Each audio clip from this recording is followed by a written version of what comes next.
ሰላም ጤና ይስጥልኝ የተከበራችሁ አድማጮቻችን አቤል ነኝ ከብሉ ናይል ብሮድካስት የሰዓቱን ዜናዎች ይዘን ቀርበናል። በቅድሚያ ማናዎቹን በሳውዲ በአስቸጋሪ ሁኔታ ውስጥ የነበሩ ከ3000 በላይ ወገኖች ወደ ሀገራቸው ተመለሱ። ጤፍን ከባድ ነገር ጋር ቀላቅለው እንጀራ ለገበያ ሲያቀርቡ የነበሩ 84 ግለሰቦች በቁጥጥር ስር ዋሉ። መከላከያ ሰራዊት የትግራይ ብርጋዴር ጄኔራል ምግበይ ኃይለና ግብረ አባሮቻቸው ለአማራ ፋኖ ታጣቂዎች ድጋፍ በማድረግ ላይ ይገኛሉ በማለት ከሷል።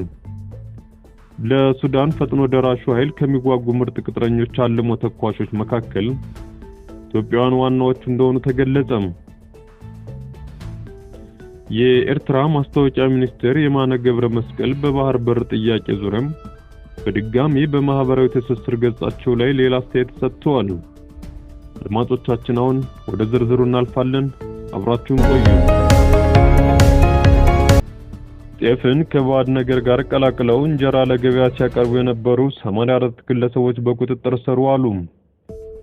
በዋሳ ከተማ አስተዳደር ጤፍን ከባድ ነገር ጋር ቀላቅለው እንጀራ ጋግረው ለገበያ የሚያቀርቡ 84 ግለሰቦች በቁጥጥር ስር መዋላቸውን አስተዳደሩ ፖሊስ መምሪያ አስታወቀ።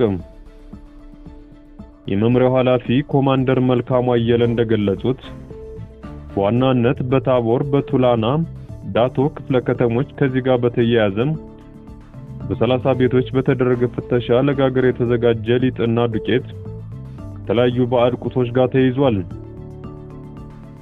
ግለሰቦቹ ፍቃድ ሳይሰጣቸው በማህበር ራሳቸውን አደራጅተው ወደ ስራ እንደገቡና ጤፍን ከባድ ነገር ጋር በመቀላቀል በህገወጥ መንገድ እንጀራ ጋግረው ለሆቴሎች ሲያቀርቡ እንደቆዩም ተናግረዋል። የሲዳማ ክልል ጤናና ጤና ነክ አገልግሎት ግብአት ጥበቃና ቁጥጥር ባለስልጣን ዋና ዳይሬክተር ቡሪሶ ቡላሾ በበኩላቸው የያዙት ግብአቶች ውስጥ ለምርመራ ከተላኩት 7 ናሙናዎች 5ቱ በሰው ጤና ላይ ጉዳት የሚያስከትሉ ንጥረ ነገሮች እንደተገኙባቸው ተረጋግጧል ብለዋል። በሳውዲ በአስቸጋሪ ሁኔታ ውስጥ የነበሩ ከ3000 በላይ ወገኖች ወደ ሀገራቸው ተመለሱ። በሳውዲ አረቢያ በአስቸጋሪ ሁኔታ ውስጥ የነበሩ 3416 ኢትዮጵያውያን በዚህ ሳምንት ወደ ሀገራቸው መመለሳቸውን የሴቶችና ማህበራዊ ሚኒስቴር አስታወቀም። እነዚህ ወገኖች ወደ ሀገራቸው የተመለሱት በሳምንቱ ውስጥ በተደረጉ 9 በረራዎች መሆኑን የሚኒስቴሩ መረጃ አመላክቷል።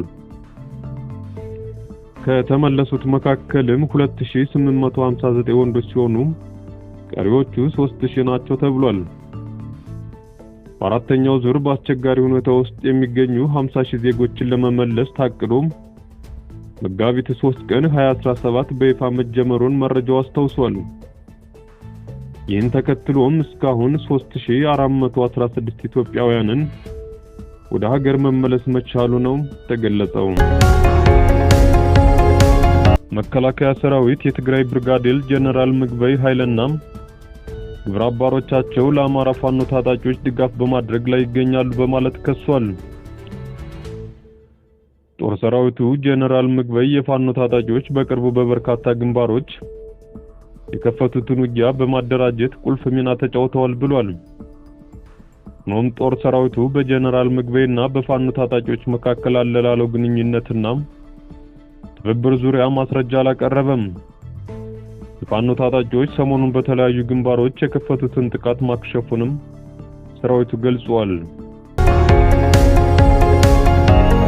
የኤርትራ ማስታወቂያ ሚኒስትር የማነ ገብረ መስቀል በባህር በር ጥያቄ ዙሪያ በድጋሚ በማህበራዊ ትስስር ገጻቸው ላይ ሌላ አስተያየት ሰጥተዋል።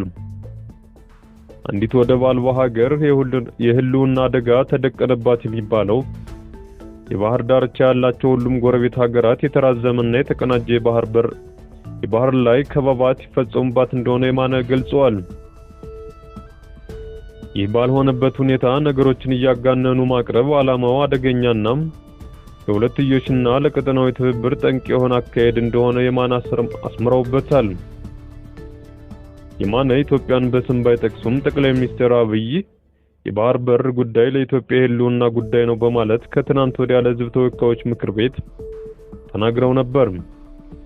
የማነ የሚመሩት የኤርትራ ማስታወቂያ ሚኒስቴርም አንዳንድ የፊውዳሊስት ተስፋፊነት የተጠናወታቸው ኢትዮጵያውያን ፖለቲከኞችና ምሁራን የባህር በርና ወደብ በኃይል ወይም በወረራ መያዝ ይፈልጋሉ በማለት ከትናንት ወዲያ ተችቶ እንደነበር አይዘነጋም። በዩክሬን የሰላም አስከባሪ ጦር ጉዳይ ከፍተኛ ወታደራዊ ስብሰባ ሊካሄድ ነው። በዩክሬን የሰላም አስከባሪ ጦር ጉዳይ ከ20 በላይ ሀገራት የሚሳተፉበት ከፍተኛ ወታደራዊ ስብሰባ በብሪታንያ ይካሄዳል። በስብሰባው ላይ ብሪታንያና ፈረንሳይ በሚመሩት የሰላም ማስከበር ተልዕኮ ጥምረት የተካተቱ ሀገራት ከፍተኛ ወታደራዊ መሪዎች የሚሳተፉ ሲሆን በእቅዱ አተገባበር ዙሪያ በዝግ ይመክራሉ ተብሏል። በስብሰባው ላይ የሰሜን አትላንቲክ የጦር ቃል ኪዳን ድርጅት ኔቶና የአውሮፓ ህብረት እንደሚሳተፉም ተገልጿል። ምዕራባውያኑ ሀገራት የሚመራው በዩክሬን የሰላም አስከባሪ ወታደሮች የማሰማራት እቅድ ወደ ትግበራ ምዕራፍ እየተሸጋገረ መሆኑን የብሪታንያ ጠቅላይ ሚኒስትር ሰር ኪር ስታርመር ተናግረዋል። ፈረንሳይና ብሪታንያ ወታደሮቻቸውን ወደ ዩክሬን ለመላክ ፈቃደኛ መሆናቸውንና ሌሎች የጥምረቱ ሀገራት በተለያዩ መንገዶች ድጋፍ እንደሚያደርጉ መግለጻቸውን አሶሺየትድ ፕሬስ ዘግቧል። አድማጮቻችን የዕለቱ ዜናዎች እነዚህ ነበሩ። አብራችሁን ስለቆያችሁ እናመሰግናለን። መልካም ቀን ይሁንላችሁ።